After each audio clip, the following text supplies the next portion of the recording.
He led me through the dimly lit corridors of the mansion, past familiar halls, and into a part of the estate I had never ventured into before.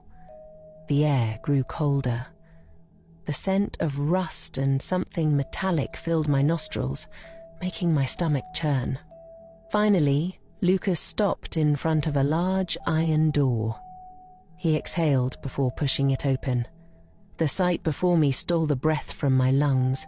My heart pounded violently as I took a step forward, my legs trembling.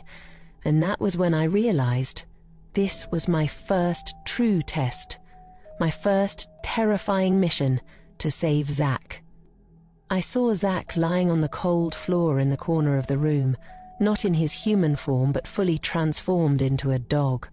What was most terrifying was the state he was in, bruised, bleeding. Almost every part of his body was covered in deep wounds, as if he had been attacked viciously.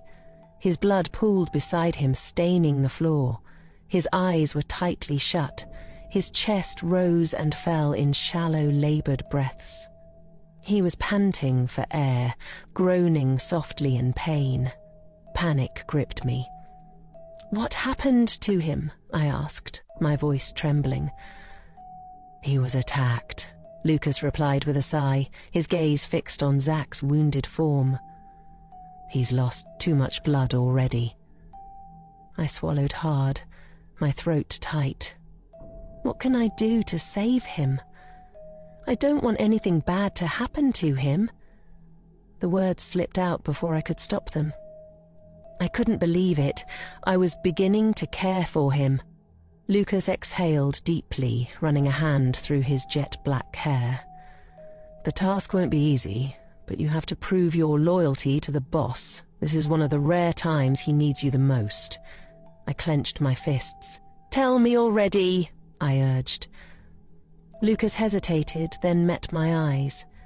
"You have to kiss his dog form. That's the only antidote that will stop the bleeding and bring him back to himself." My breath caught in my throat. "A kiss?" I looked down at Zack, at his wounded, trembling body. His fur was matted with blood, his breaths growing weaker by the second. This wasn't just about saving him. It was about proving something, that I wasn't just here because of some cruel fate, that maybe, just maybe, he meant something to me. I hesitated, my heart hammering. What if it doesn't work?" I whispered, my voice barely audible. Lucas's expression darkened. Then he might not make it through the night. The words sent a cold chill through me. I didn't think twice anymore. I knelt beside him, my hands trembling as I reached for his face. His fur was soft despite the wounds, and the warmth of his body against my palm sent an unfamiliar ache through me. I leaned closer, shutting my eyes. And then, with a deep breath, I pressed my lips gently against his muzzle. For a moment, nothing happened. Then, a spark. A golden light erupted from where our lips met, spreading across Zack's body like wildfire.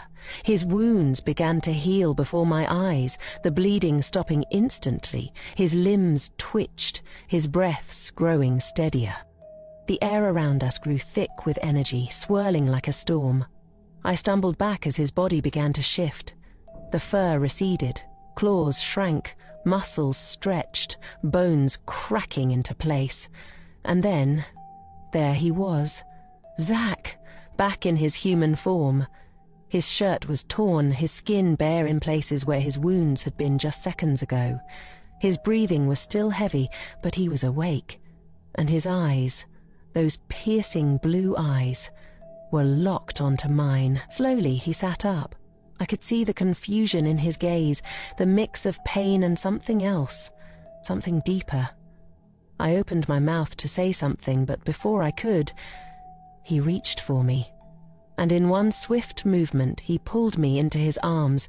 His shirt was torn, his skin bare in places where his wounds had been just seconds ago. His breathing was still heavy, but he was awake. His arms wrapped around me tightly, his grip firm yet trembling. I could feel the warmth of his skin